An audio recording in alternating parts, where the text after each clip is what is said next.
አንዳች የከበደ ነገር በአውሮፓ ተከስቷል። በሚሊዮኖች የሚቆጠሩ ስደተኞችን አቅፈው የሚቀበሉ እጆች ዛሬ ገፍታሪ ሆነዋል። ስደተኞችን ከሀገር የማባረር እንቅስቃሴው ጣሪያ ነክቷል። አገራት ድንበራቸውን አጠናክረዋል። የስደተኞች ሕጎቻቸው ከመቼውም ጊዜ በላይ ጠብቀዋል። ግን ለምን? የደህንነት ጉዳይ፣ ኢኮኖሚ ወይስ ፖለቲካዊ ግፊቶች? የትኞቹ ሀገራት በጅምላ ጥረዛው ላይ በስፋት ተሳተፉ? የአንዳንዶቹ ሀገራት ፖሊሲማ እጅግ ያስደነግጣል። በእንዲህ አይነቱ የደቦ ውሳኔና የጅምላ ተግባር ፍትሐዊነት ላይ እናንተስ ምን አስተያየት አላችሁ?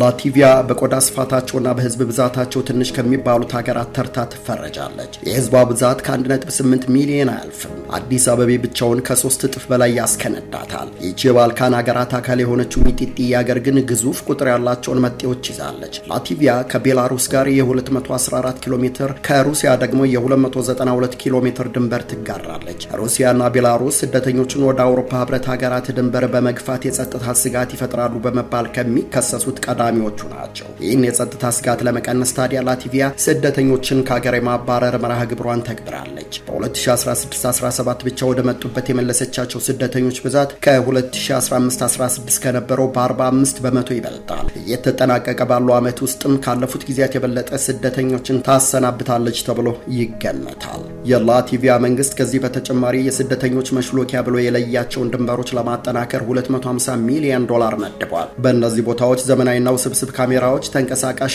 አሳሾችና ድሮኖች ስለተገጠሙ እንኳንስ ሰው የወፍ ዘር ዝር እንዳይልበት አድርገዋል። ላቲቪያ ስደተኞችን ወደ መጡበት የመመለስ ተግባርን ህጋዊ በማድረግ ከአውሮፓ ቀዳሚው ሀገር ተብላለች። በህጓ መሰረት በህገ ወጥ መንገድ ወደ ሀገሯ የዘለቁ ስደተኞች ያለምንም ቅድመ ሁኔታ ወደ ቤላሩስ ወይም ራሽያ በፍጥነት እንዲመለሱ ይደረጋል። ለምን ብሎ መጠየቅ አይቻልም። ተቺዎች የላቲቪያን ውሳኔ የተቹት ዓለም አቀፉን የጥገኝነት መብት ይጋፋል በማለት ነው። ላቲቪያ ግን የጥገኝነት መብት ጥንቅር ይበል ከሀገራዊ ሰላሜ አይበልጥብኝም ባይናት። ከዚህ በፊት ስደተኞች ላቲቪያ ውስጥ 5 ዓመት ከቆዩ የመኖሪያ ፈቃድ ለማግኘት ማመልከቻ የማቅረብ መብት ነበራቸው። አሁን ግን መስፈርቱን ወደ 10 ዓመት አሳድገዋለች። አመልካቾችም የላቲቪያን ቋንቋ ፈተና ማለፍ ይጠበቅባቸዋል። ይህን መስፈርት የማያሟሉ ከ20 ሺህ በላይ ራሻኛ ተናጋሪ ህዝቦች አገር ለቀው ለመውጣት ተገደዋል።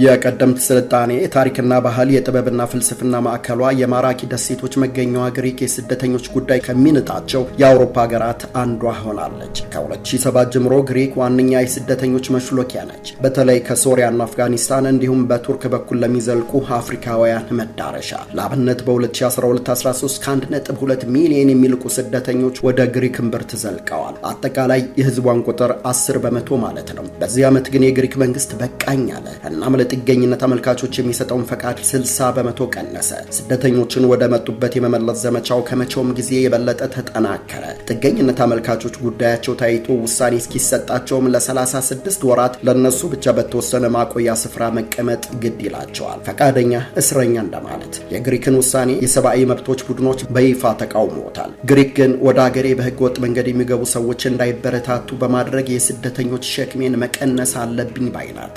በተጨማሪም ፈጣን ጀልባዎቿን በባህሯ ላይ በማሰማራት ጠንካራ ጥበቃ ታደርጋለች። በአርቲፊሻል ኢንተለጀንስ የታገዙ ህገወጥ የሰዎች እንቅስቃሴንም ትቆጣጠራለች። ከዚህ አለፍ ብላም 10,000 ስደተኞችን በየዓመቱ ወደ ቱርክ ለመላክ የ1.6 ቢሊዮን ዶላር የድንበር ስምምነት ከኢስታንቡል ጋር ተፈራርማለች። ዶላሩ አንሶኛል የምትለው ቱርክ ግን የአውሮፓ ህብረት የገንዘብ ድጋፉን እንዲያሳድግ ጠይቃለች። የአውሮፓ ህብረትን የተንዛዛ ቢሮክራሲ በማለፍም ስደተኞችን ወደ ቀያቸው ለመመለስ ከ15 የአፍሪካ ሀገራት ጋር ስምምነት ላይ መድረሷም ታውቋል። ውሳኔው የበርካታ ሰብአዊ መብቶች ቡድኖችን ቢያስቆጣም ከብዙዎቹ ግሪካውያን ግን ድጋፍ አግኝቷል። እንደውም እየተጠናቀቀ ባለው ዓመት በተደረገ የህዝብ አስተያየት 72 በመቶ የሚሆኑት ግሪካውያን መንግስታቸው በስደተኝነት ላይ ጠንካራ ፖሊሲ እንዲኖረው ይፈልጋሉ። በቅጡ ባይሰነድም በስደተኞች ተፈጸሙ የሚሏቸው በርካታ ወንጀሎች ለዚህ አቋማቸው መነሻ መሆናቸው ይነገራል። በአንድ ወቅት በአውሮፓ በእንግዳ ተቀባይነቷ አንቱ የተባለችው ግሪክ ለስደተኞች የማትቀመስ ሀገር ሆናለች።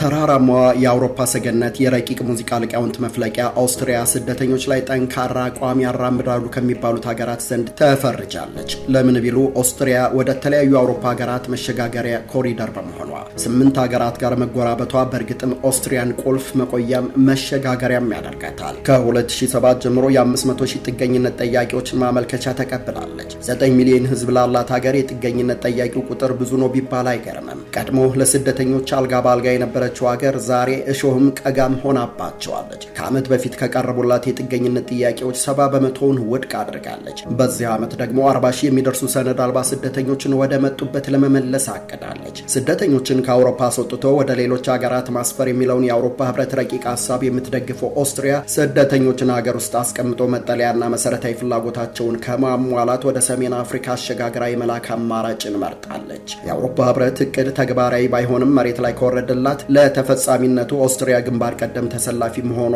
አያጠያይቅም። ከዚህ በተጨማሪ የኦስትሪያ መንግስት በመንግስት ሲደገፉ ለቆዩ ስደተኞች የዜግነት ፈቃድ ከልክሏል። ኦስትሪያ ውስጥ በህጋዊ መንገድ ተቀጥሮ በስራ ላይ ቢሆን እንኳ ከዚህ ቀደም የመንግስት ድጋፍ ሲያገኝ መቆየቱ ከተረጋገጠ ፓስፖርት አይሰጠውም። አዲሱን የኦስትሪያ ስደተኞች ህግ ተከትሎ በከፍተኛ ቴክኖሎጂ የተደገፉ አሳሽ ማማዎች በስሎቬኒያ እና ሃንጋሪ ድንበሮች ላይ ቆመዋል። በአርቲፊሻል ኢንተለጀንስ የተደራጁት 5 ሜትር ርዝመት ያላቸው እነዚህ ማማዎች ድንበር አልፈው የሚገቡ ሰዎችን ፊት ለይተው የማንበብ አቅም አላቸው። ብዙሃኑ እርምጃው የኦስትሪያን ኢኮኖሚና ማህበራዊ አገልግሎት ያስጠብቃል በማለት ደግፈውታል። ጥቂት የማይባሉት ግን በህዝቦች መካከል መደብ በመፍጠር ስደተኞች በሁለተኛ ዜጋነት እንዲፈረጁ ያበረታታል በሚል ተችተውታል።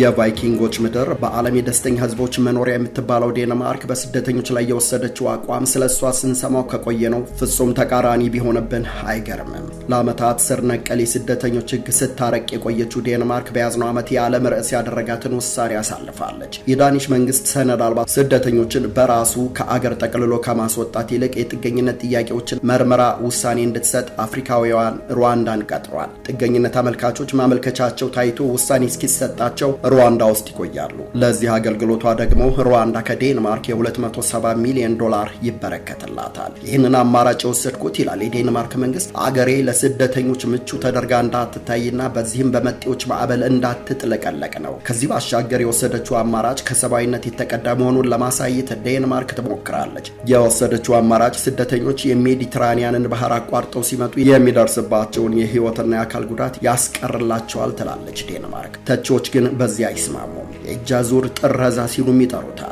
ማንም የፈለገውን ይበል አይነት አቋም ያላት ዴንማርክ ጥገኝነትን ያለመታገዝ ፖሊሲንም አጽድቃለች። በፖሊሲው መሰረት ልዩና አስገዳጅ ሁኔታ እስካልተፈጠረ ድረስ አዲስ ስደተኞችን ከዚህ በኋላ ፈጽሞ አትቀበልም። ከ2 ዓመት በፊት ዴንማርክ ከቀረቡላት የጥገኝነት ማመልከቻዎች ያጸደቀችው 800ውን ብቻ ነበር። ቁጥሩ ከአውሮፓ እጅግ አነስተኛ የሚባል ነው። በተለይ የ20 ሺህ ጥገኝነት አመልካቾችን ጥያቄ ተቀብላ ካጸደቀችው ስዊድን ጋር ሲነጻጸር ዴንማርክ በስደተኞች ላይ ያላት አቋም እውነትም ጥብቅ ያስብለዋል። በዚህ ዓመት ደግሞ 10 ሺህ ስደተኞችን ከሀገር ለማባረር በእቅዷ ውስጥ አካታለች። ለዓመታት በሀገሯ የቆዩ የአፍጋኒስታንና የሶሪያ ዜጎችም የመኖሪያ ፈቃድ እንዲያወጡ አስገዳጅ ውሳኔ አሳልፋለች። አለፍ ብላም ሀገራችሁ ሰላም ሆኗልና ወደ መሰረታችሁ ተመለሱ ማለቱ አልቀረም። ሌላው የዴንማርክ አጠያቂ ውሳኔ ስደተኞች በአንድ ማጎሪያ ካምፕ እንዲጠረነፉ መወሰኗ ነው። በተጨማሪም ስደተኞቹ በዴንማርክ ምድር በነጻነት ለመንቀሳቀስ የዳኒሾችን ቋንቋና ባህል ጠንቅቆ ማወቅ ይጠበቅባቸዋል። በዚህ ያልተስማማ እጣ ፈንታው ከሀገር መሰናበት ይሆናል። 76 በመቶ የሚደርሱት የዴንማርክ ዜጎች ሀገራቸው በስደተኞች ላይ የወሰደችውን እርምጃ ይቀበሉታል።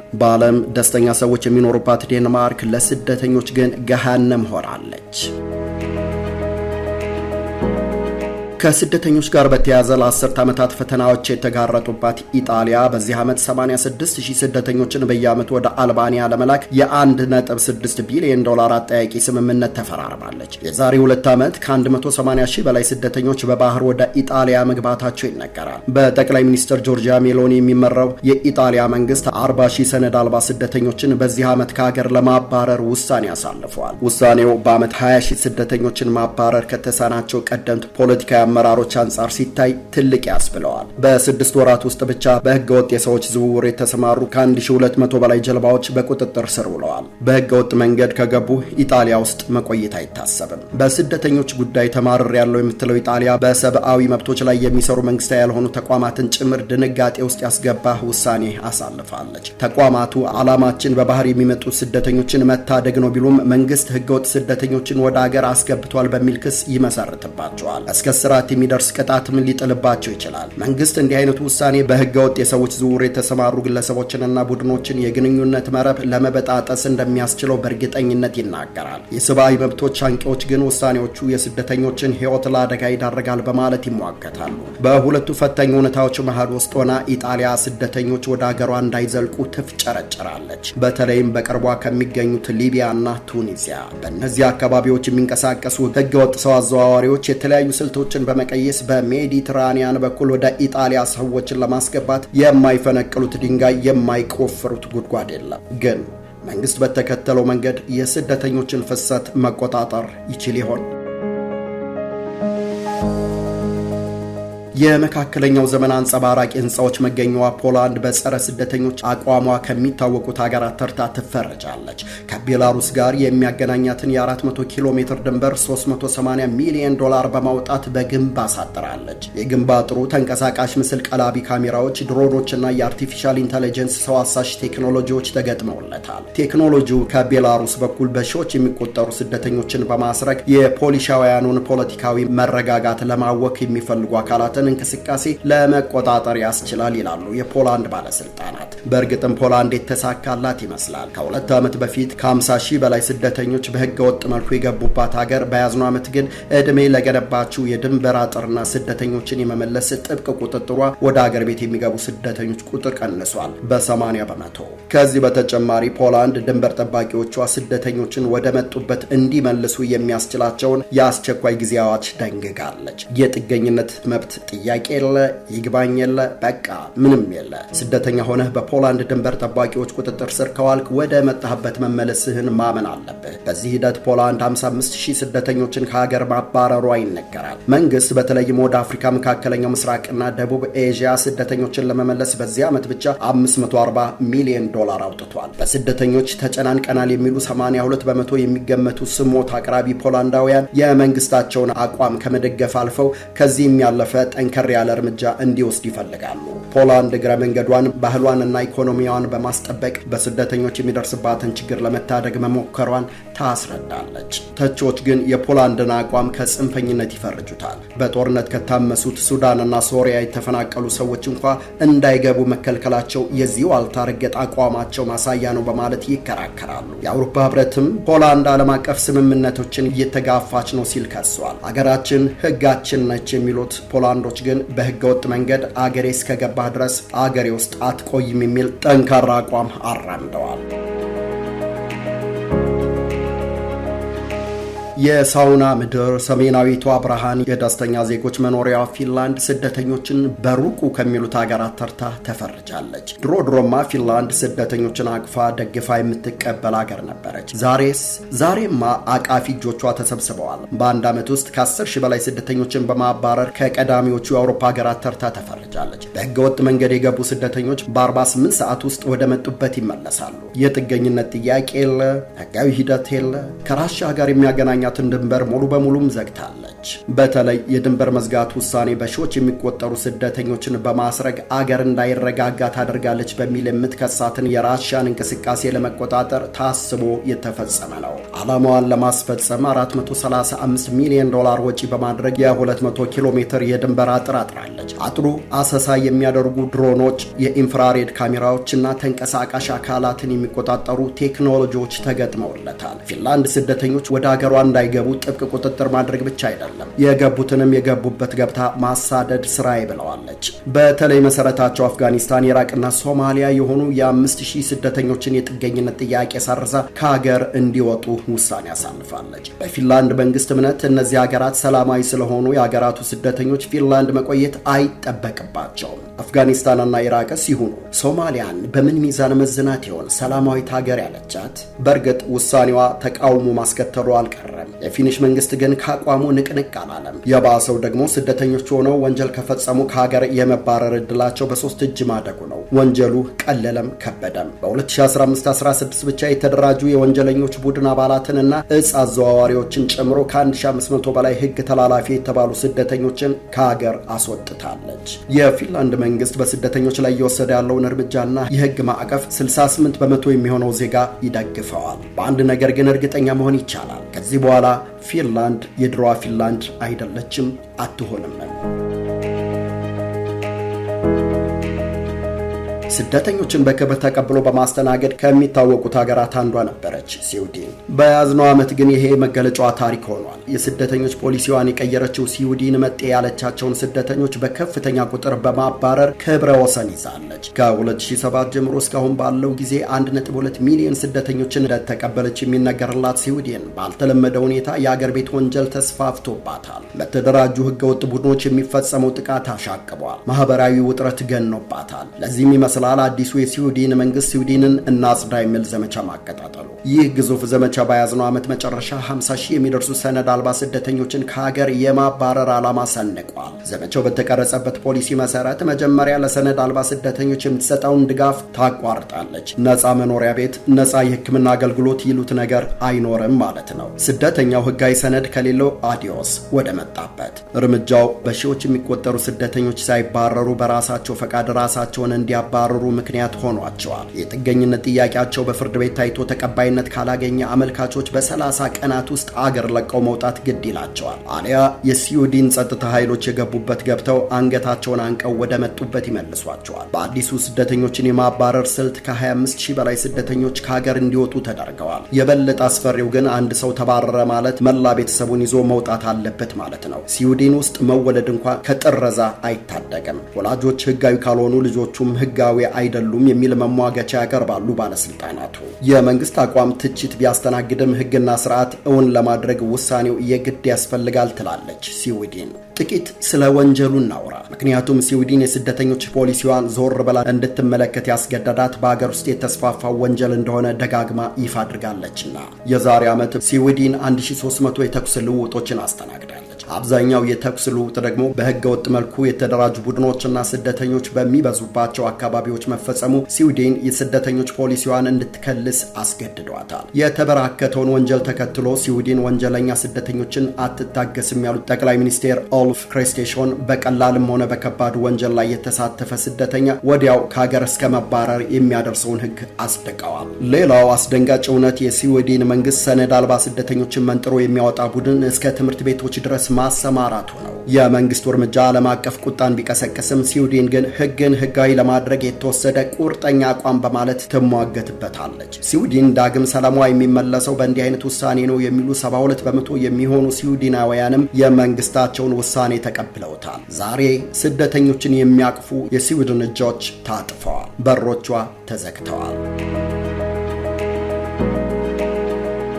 የዛሬና ያድርገውና በ2007 ጀርመን በአውሮፓ ካሉ ሀገራት ኢኮኖሚዋ የተመነደገ ህዝቧ የተሻለ ነዋሪ ተብሎ ይዘመርለት ነበር። ለስደተኞች ቤቴ ቤታችሁ ያለችው ጀርመን አሁን ግን ያመጣ ግርህ ይመልስ አይነት እምነት አራማጅ ሆናለች። ቁጥሮች የጀርመንን ማምረር ቁልጭ አድርገው ያሳያሉ። በያዝነው ዓመት ብቻ ከ60 ሺህ በላይ ስደተኞችን ከሀገር አባራለች። ይህም ከሁለተኛው ዓለም ጦርነት በኋላ እጅግ ግዙፍ የሚያስብል ነው። ጀርመን ከስደተኝነት ጋር ተያይዞ ምን ቀየረች? ከ2007 ጀምሮ ከ2 ሚሊዮን በላይ ስደተኞችን የተቀበለችው ጀርመን ውስብስብ ችግሮችን አስተናገደች። በአገር ቤት የመኖሪያ ቤት እጥረት ተከሰተ።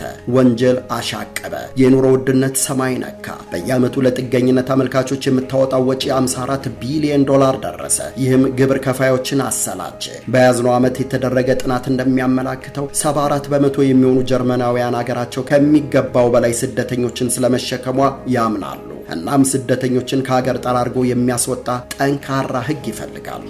በዚህ ተሰላች የሚመስለው መንግስታቸውም አወዛጋቢ ውሳኔ አሳለፈ። የጥገኝነት ጥያቄያቸው ውድቅ የተደረገባቸው ስደተኞች በ14 ቀናት ውስጥ ከሀገር እንዲያባረሩ ለባለስልጣናቱ ስልጣን ሰጠ። ይህም በተለይ ከአፍጋኒስታን፣ ሶሪያና ሰሜን አፍሪካ የመጡ በ10 ሺህ የሚቆጠሩ ስደተኞችን ጠራርጎ ለማስወጣት መደላደል ፈጠረላቸው። እርምጃው በዚህ ቢያቆም ባልከፋ፣ ግን ስደተኛው በራሱ ጊዜ ተማሮ ከሀገር እንዲወጣ ጀርመን ለጥገኝነት ጥያቄ አቅራቢዎች የምትሰጠውን የመኖሪያ ቤት ድጋፍ፣ የገንዘብ ድጎማና ሌሎች ጥቅማ ጥቅሞች ቀነሰች። ይህ ፖሊሲ በያዝነው ዓመት ብቻ 20,000 ስደተኞች በራሳቸው ጊዜ ጀርመንን ለቀው እንዲወጡ አስገድዷቸዋል። ጀርመን ደጋግማ የምታወሳው የወንጀል ጉዳይስ? ከቅርብ ዓመታት ወዲህ በርካታ የጀርመን ከተሞች የተደራጁ ህገወጥ ቡድኖች ጥቃት፣ ዘረፋና የእጽ ዝውውር የሚፈጸምባቸው ሆነዋል። አብዛኞቹ ወንጀሎች ደግሞ ከስደተኞች ጋር የተያያዙ ናቸው። ለዚህ ይመስላል መንግስት ስደተኛ ወንጀለኞችን ከሀገር ማባረሩን ቀዳሚ ትኩረት ያደረገው። በያዝነው ዓመት የመጀመሪያዎቹ 6 ወራት የወንጀል ሪከርድ ያለባቸውን ከ10,000 በላይ ስደተኞች ከሀገር አባሯል። ከሁሉ የባሰው ግን ጀርመን በየሳምንቱ ስደተኞችን ለማባረር የጀመረችው ዘመቻ ነው። ፖሊስ በስደተኞች መጠለያዎች፣ በባቡር ጣቢያዎችና በትምህርት ቤቶች ሳይቀር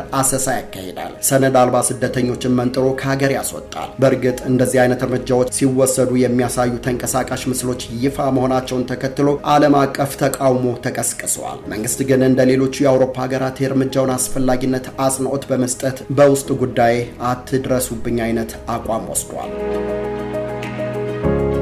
ፈረንሳይ ስደተኞችን በስፋት መንጥሮ ከሀገር በማስወጣት ከአውሮፓ ቀዳሚዋ ሀገር ተብላለች። ቁጥሮቹ አናት ያዞራሉ። በአንድ ዓመት ብቻ ከ100,000 በላይ መጤዎችን አሰናብታለች። ፈረንሳይ ውስጥ ከ1 ሚሊዮን የሚልቁ ስደተኞች እንዳሉ ይገመታል። የህዝቧን 10% ማለት ነው። እያሻቀበ በመጣው ወንጀል፣ አመፅና ማህበራዊ ቀውስ ስትታመስ የቆየችው ፈረንሳይ ውጥረቱን ለማርገብ ውሳኔ አሳለፈች። እናም ስደተኞችን በብዛት በአንዴ ማባረር። የጥገኝነት ጥያቄያቸው ተቀባይነት ያላገኙ ስደተኞች ሁለተኛ እድል እንዳያገኙ በማድረግ ጨርቄን ማቄን ሳይሉ ከሀገር ማስወጣት። የባሰም አለ። ያለ ህጋዊ ሰነድ ሲንቀሳቀሱ የተገኙ ወዲያው በቁጥጥር ስር ውለው በሳምንት ጊዜ ውስጥ በአውሮፕላን ወደ መጡበት ይሸኛሉ። ከሰነድ አልባዎቹ በተጨማሪ ለህዝብ ደህንነት ስጋት ናቸው ተብሎ የተፈረጁ ፈረንሳይ የመቆየት እድል አያገኙም። ይህ እርምጃዋ ፈረንሳይ ውስጥ ለረጅም ዓመታት የቆዩትንም በሺዎች የሚቆጠሩ ስደተኞች አልማረም። በያዝነው ዓመት ፖሊስ በፓሪስ፣ ማርሴይና ካሌ የሚገኙ ከ50 በላይ የስደተኞች ካምፖች አፈራርሷል። ቤተሰቦች ተሰብስበው አውቶቡስ ውስጥ ከታጨቁ በኋላ ወደ መጡበት ሀገር እንዲመለሱ ተገደዋል። የዚህ እርምጃ ሰለባ ከሆኑት ውስጥ ቀላል የማይባሉት ፈረንሳይ ለዓመታት ኖረዋል። መንግስት ግን ፈረንሳይ መጀመሪያ ለፈረንሳውያን የሚል መርህ አንግቧል። ከ2016-17 መሬት አንቀጥቅጥ አመፅ ጀርባ የስደተኞችና የአክራሪ ጽንፈኞች እጅ አለበት የሚል ድምዳሜ ላይ የደረሰው መንግስት የአስቸኳይ ጊዜ አዋጅ በመደንገግ ቀንደኛ ያላቸውን በባትሪ ፈልጎ ማሳደዱን ቀጠለ። በያዝነው ዓመት የመጀመሪያዎቹ 6 ወራት ብቻ ፈረንሳይ ወንጀለኞች ያለቻቸውን 15,000 መጤዎች አባራለች። ከተሰናባቾቹም የተደራጁ የወንጀለኞች ቡድኖች አባላት፣ እጽ አዘዋዋሪዎች፣ ጽንፈኛ ፖለቲከኞች ይገኙበታል። በተለይ በ2016-17 የተሰነዘረው ተከታታይ የሽብር ጥቃት የፈረንሳይ ፕሬዚዳንት አደባባይ ወጥተው ድምፃቸውን እንዲያሰሙ ምክንያት እስከ መሆን ደርሷል። እናም ይሄን አሉ። ከዚህ በኋላ ፈረንሳይ የፈረንሳይን እሴት የማያከብሩትን አታከብርም፣ ትግስት የላትም። ይህን ተከትሎ የጅምላ ፈሳውና የመንጋ ጥረዛው ተፋፋመ። ፈረንሳይ ተወልደው የሁለት ሀገራት ዜግነት ያላቸው በጽንፈኝነት የተፈረጁ ግለሰቦች ሳይቀር እጣ ፈንታቸው ስንብት ሆነ። በዚህ ላይ አዲሱ የድንበር ፖሊሲ ውልፍት አያሰኝም። ፈረንሳይ አልጄሪያ፣ ሞሮኮና አፍጋኒስታንን ከመሳሰሉ ሀገራት የሚቀርብላትን የጥገኝነት ጥያቄ ሙሉ በሙሉ ውድቅ አደረገች። በሆነ ተአምር ሾልከው ቢገቡ እንኳ ከእነዚህ ሀገራት መሆናቸው ከተረጋገጠ ጉዳያቸው በፍርድ ቤት አይታይም። እንደተያዙ ከሀገር ይወጣል። የ1990ውን የዓለም ዋንጫ እግር ኳስ ሻምፒዮና የሆነችው ፈረንሳይ ካሰባሰበቻቸው 22 የብሔራዊ ቡድን ተጫዋቾቿ 13ቱ ፈረንሳይ ውስጥ ያልተወለዱ፣ ከተወለዱም ዝርያቸው ከሌላ ሀገራት የሚቀዳ ነበር። ከምርጥ 11ዱ ደግሞ 7ቱ ትውልድና መሰረታቸው ከፈረንሳይ ውጭ እንደሆነ ሰነዳቸው ያረጋግጣል። ይህ ተሞክሮ ተጠናክሮ በ2010 ዳግም የዓለም ዋንጫውን ስታነሳ ከ22ቱ የብሔራዊ ቡድን አባላት 18ቱ ትውልዳቸው ወይም መሰረታቸው ከፈረንሳይ ውጭ እንደሆነ መረጃዎች ያመላክታሉ። እነዚህ ተጫዋቾች ግን የፈረንሳይ ሰንደቅ ከፍ ብሎ እንዲውለበለብ ሲያደርጉ ገጽታዋን ገንብተው በዓለም ፊት ግርማ ሞገስ ሲያላብሷት ትውልዳቸውን አልቆጠሩም። ከየት መጤነታቸውን አላሰቡም። በቃ ፈረንሳይ ናቸዋ ወይም ነበሩ። ዛሬ ግን የፈረንሳይ መንግስት እነዚህን ብሔራዊ ጀግኖች በአንድም በሌላ መንገድም አንገት የሚያስደፋ ስሜት የሚያስከፋ ውሳኔ ያሳለፈ ይመስላል። እንደ ዓለም አቀፉ የስደተኞች ተቋም መረጃ በ2016-17 ብቻ በህገወጥ መንገድ ወደ ሌሎች ሀገራት ለመግባት ሙከራ ያደረጉ 8938 ሰዎች በመንገድ ላይ ሳሉ ህይወታቸው አልፈዋል። የሟቾቹ ቁጥር ካለፉት ዓመታት አንጻር እጅግ የከፋ ተብሏል። በዚህ ዓመት የደረሰውን ሞት አስመልክቶ እስካሁን በሚመለከተው አካል ተጣርቶ ይፋ ባይደረግም ቁጥሩ ግን ሊያሻቅብ እንደሚችል ይገመታል። በዚህ የሞት ማዕበል፣ በዚህ መጻኢ ዕጣ ፈንታው በማይታወቅበት ፈተና ውስጥ ሆነው እንኳ አሁንም ስደትን አማራጭ የሌለው ምርጫቸው የሚያደርጉት በርካቶች ናቸው። አስገራሚው የሚሰደዱባቸው ሀገራት መንግስታትም ሆኑ ህዝቦቻቸው ስደተኞችን ላለመቀበል አጥራቸውን ዘግተው ጦራቸውን ማሰለፋቸው ነው። ባለቤቱ ላለመክፈት የዘጋውን ቤት ደራሽ እንግዳ ቢያንኳኳ ትርፉ ድካም ብቻ። ታርጌት ኢትዮጵያን ላይክ እና ሰብስክራይብ በማድረግ አግዙን። ምክራችሁ ያቃናናል፣ አስተያየታችሁ ያበጀናል። በስልክ ቁጥራችን 07 14 69 49 70 ደውሉልን። በኢሜል አድራሻችን target.galan@gmail.com ላይ ጻፉልን።